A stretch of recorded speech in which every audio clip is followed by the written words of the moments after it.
Hare Rama, Rama Rama, Hare Hare. Hare Krishna, Krishna Krishna, Hare Hare.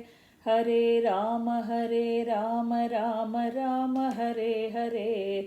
Hare Krishna, Krishna Krishna, Hare Hare. Hare Rama, Rama Rama, Hare Hare. Hare Krishna, Krishna Krishna, Hare Hare. Chapter 2. Shri Shuka Uvacha Iti Bhagavataः Prushtaha Kshatravartam Priyashrayam Prativaktum Nachotseha Autkantyat Smariteshwaraha. Sri Shukadeva Goswami said, when the great devotee Uddhava was asked by Vidura to speak on the messages of the dearest Lord Krishna, Uddhava was unable to answer immediately due to excessive anxiety at the remembrance of the Lord. Yaf panchahayano matra pratarashaya yachitaha tannai chayan yasya saparyam balaleelaya. He was one who even in his childhood at the age of 5 years was so absorbed in the service of Lord Krishna that when he was called by his mother for morning breakfast, he did not wish to have it. Sakatam sevaya tasya kalena jarasamgataha prushto vartam pratibhruyad bhartuf padavanusmaran. Uddhava thus served the Lord continually from childhood, and in his old age that attitude of service never slackened. As soon as he was asked about the message of the Lord, he at once remembered all about him. Samuhurtamabhuturshnim Krishnangri Sudhaya smurushan Tivrena bhakti yogena Kimagna sadhu nirvrutaha. For a moment he remained dead silent, and his body did not move. He became absorbed in the nectar of remembering the Lord's lotus feet in devotional ecstasy, and he appeared to be going increasingly deeper into that ecstasy. Pulakodbhin sarvango munchanmiladrushash purnarto lakshitastena sneha prasarasamplutaha. It was so observed by Vidura that Uddhava had all transcendental bodily changes due to total ecstasy, and he was trying to wipe away tears of separation from his eyes. Thus, Vidura could understand that Uddhava had completely assimilated extensive love for the Lord. Shanakair bhagavallokan rulokam punaragataha vimrujya netre viduram prityahodhava utsmayan. The great devotee Uddhava soon came back from the abode of the Lord to the human plane, and wiping his tears, he awakened his reminiscence of the past and spoke to Vidura in a pleasing mood. Uddhava uvacha Krishnadhyumani nimloche Girneshwajagarenaha kim nunah kushalam bruyam gatashrishu gruheshwaham. Sri Uddhava said, my dear Vidura, the son of the world, Lord Krishna has set, and our house has now been swallowed by the great snake of time. What can I say to you about our welfare? Darbhag Durbhago Bhatalokoyam Yadavo Nitaramapi Yesam Vasanto na vidur Harim Meena Ivodupam. This universe, with all its planets, is most unfortunate, and even more unfortunate are the members of the Yadu dynasty because they could not identify Lord Hari as the personality of Godhead any more than the fish could identify the moon.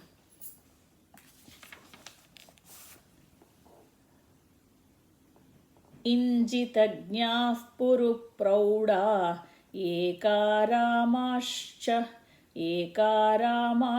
सात्वताः सात्वतामृषभं सर्वे भूतावासमसंसत. The Yadus were all experienced devotees, learned and expert in psychic study. Over and over this, they were always with Lord in all kinds of relaxations, and still they were only able to know him as the one supreme who dwells everywhere. Devasya mayaya sprushta ye chanyadasadaashritaha भ्राम्यते धीर्न तद्वाक्यैर आत्मन्युत्पात्मनोहरौ. Under no circumstances can the words of the persons, bewildered by the illusionary energy of the Lord, deviate the intelligence of those who are completely surrendered souls.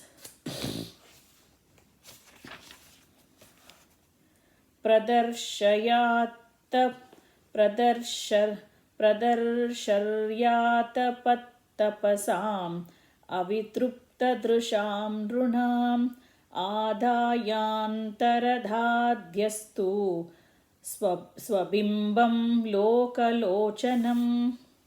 Lord Sri Krishna, who manifested his eternal form before the vision of all on the earth, performed his disappearance by removing his form from the sight of those who were unable to see him as he is due to not executing required penance.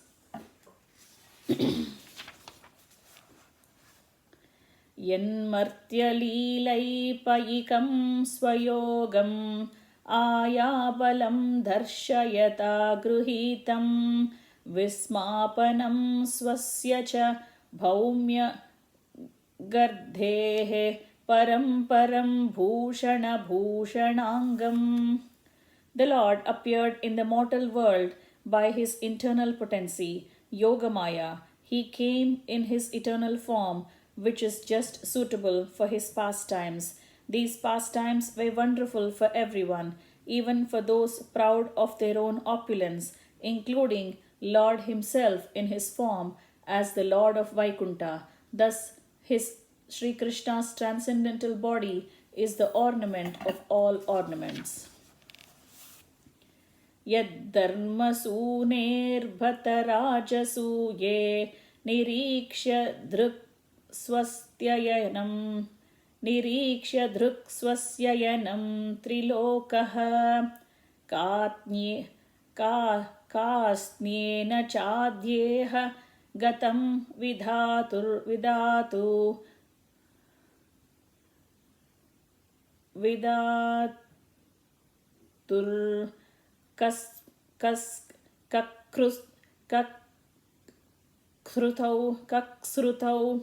कक्श्रुतौ कौशलमित्यमन्यत.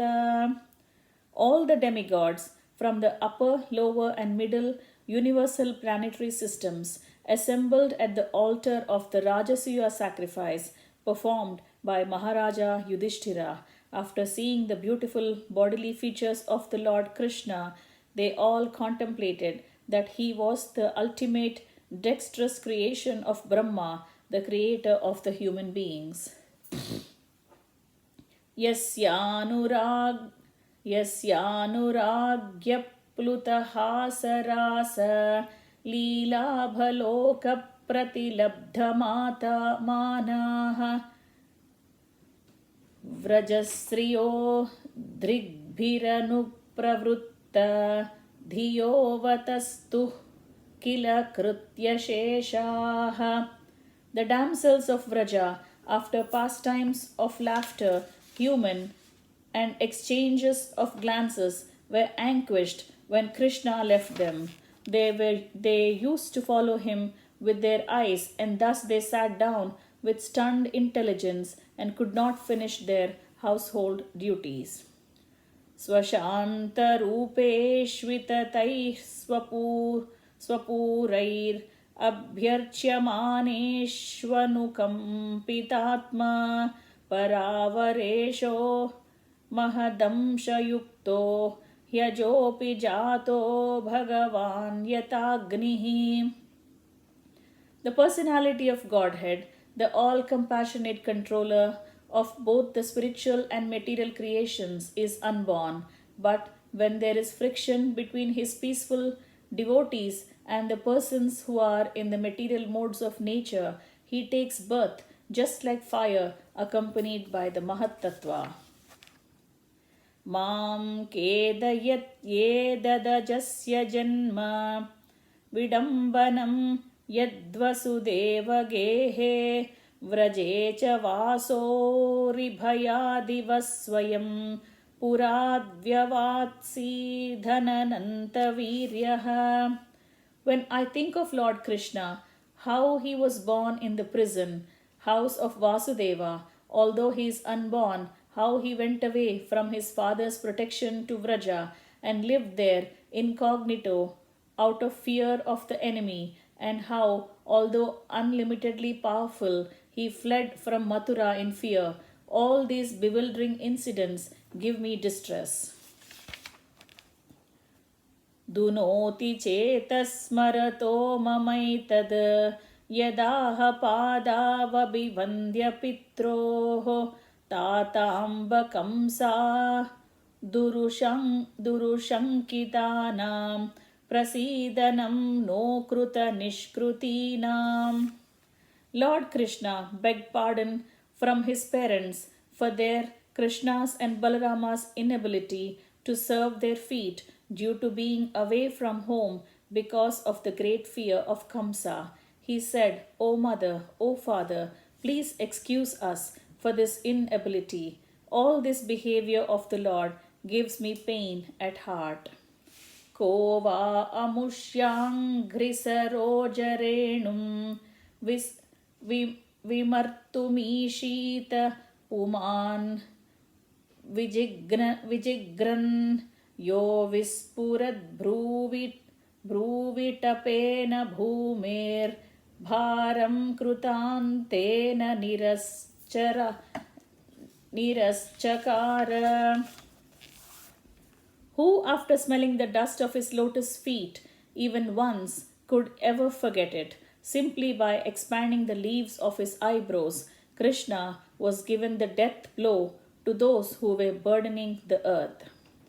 Drushta bhavadbhirnanurajasuye chaidhyasya krishnam dvishatopi siddhihi yam yoginas samspruhayanti samyag yogena kastadvirat viraham saheta. You have personally seen how the king of Chedi, Shishupala, achieved success in the yoga practices, although he hated Lord Krishna. Even the actual yogis aspire after such success with great interest by performance of their various practices. Who can tolerate separation from him?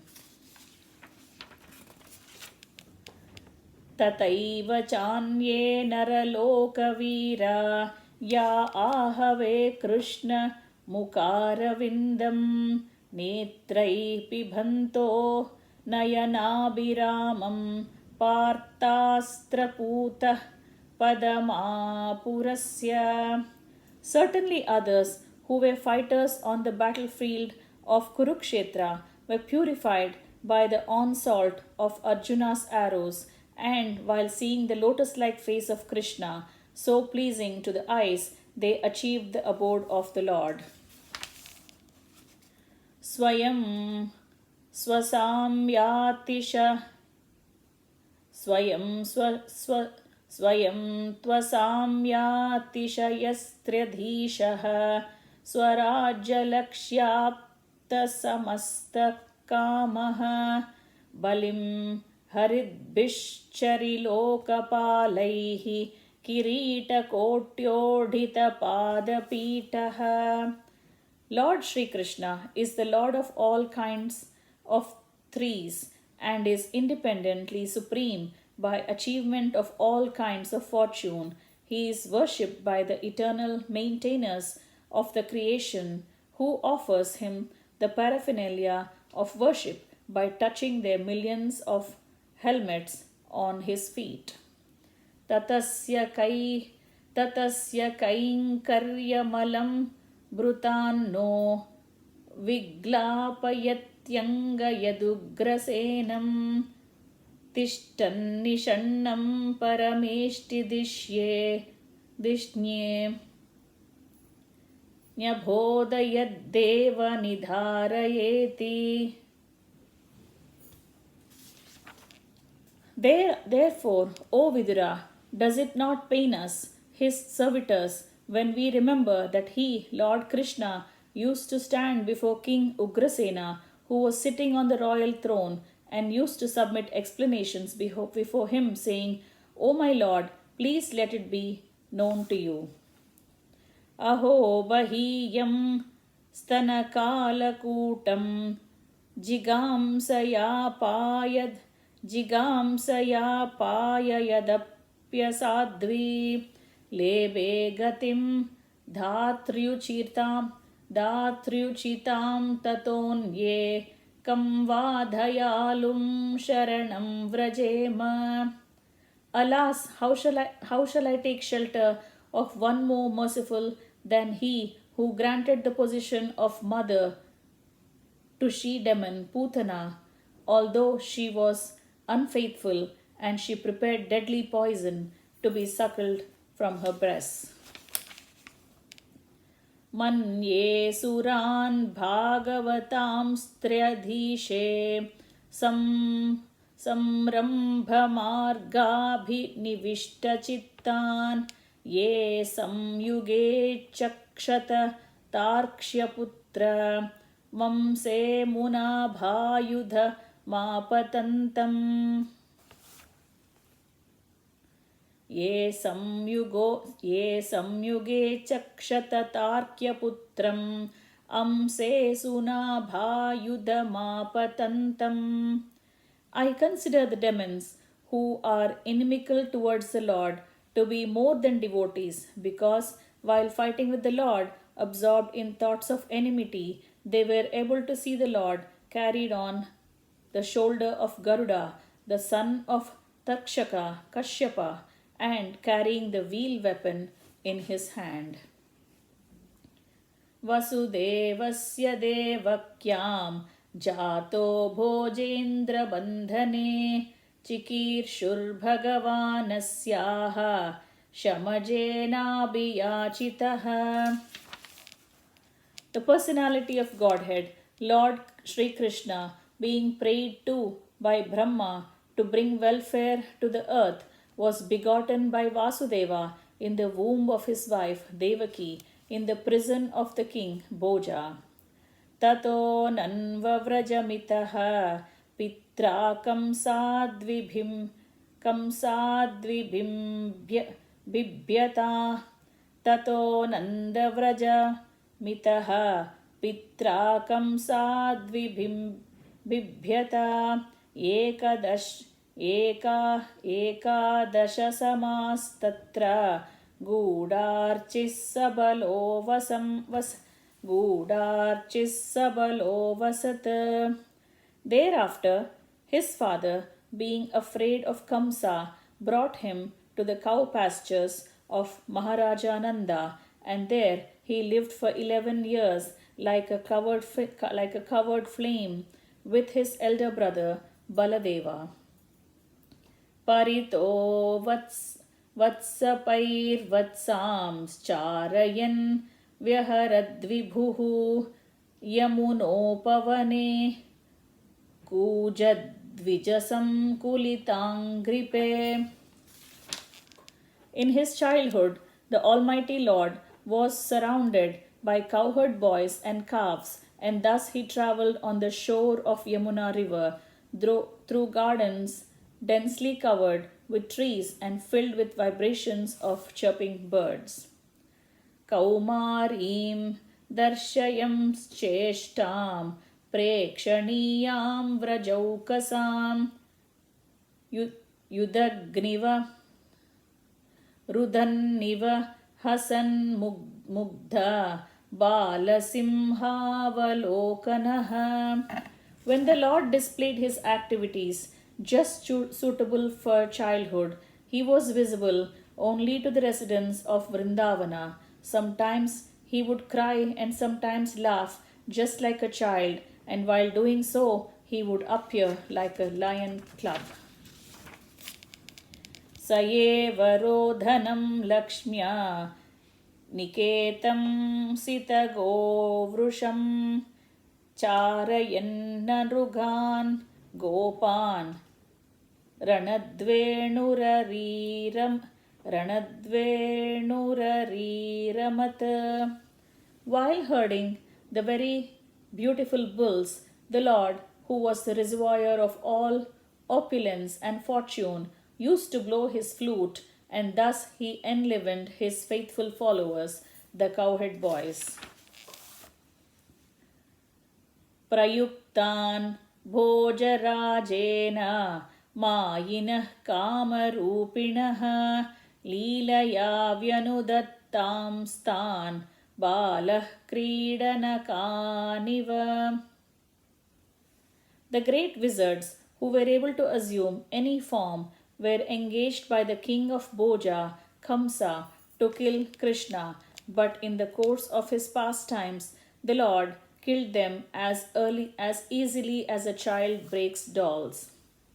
Vipannan vishapanena nigruhya bhujagadhipam uttapyapaya yadgavastattoyam prakrutistitam. The inhabitants of Vrindavana were perplexed by great difficulties because a certain portion of the Yamuna was poisoned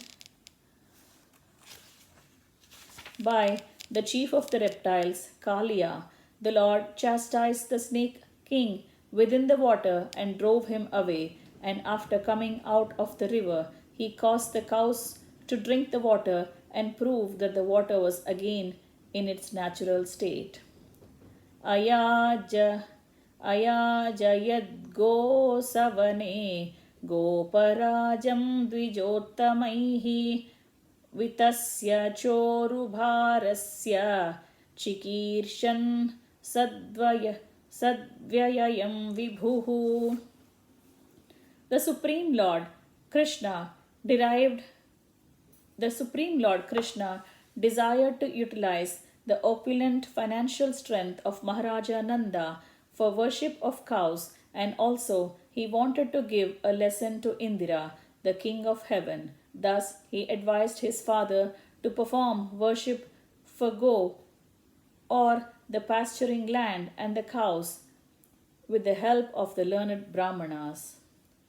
Varshatindre vrajah kopad bhagramāneti bihvalaha gotra lila tapatrena trato bhadranu gruhnata. O Sabha King Indra, his honor, having been insulted, poured water incessantly on Vrindavana, and thus the inhabitants of Vraja, the land of cows, were greatly distressed. But the compassionate Lord Krishna saved them from the danger with his pastime umbrella, the Govardhana hill.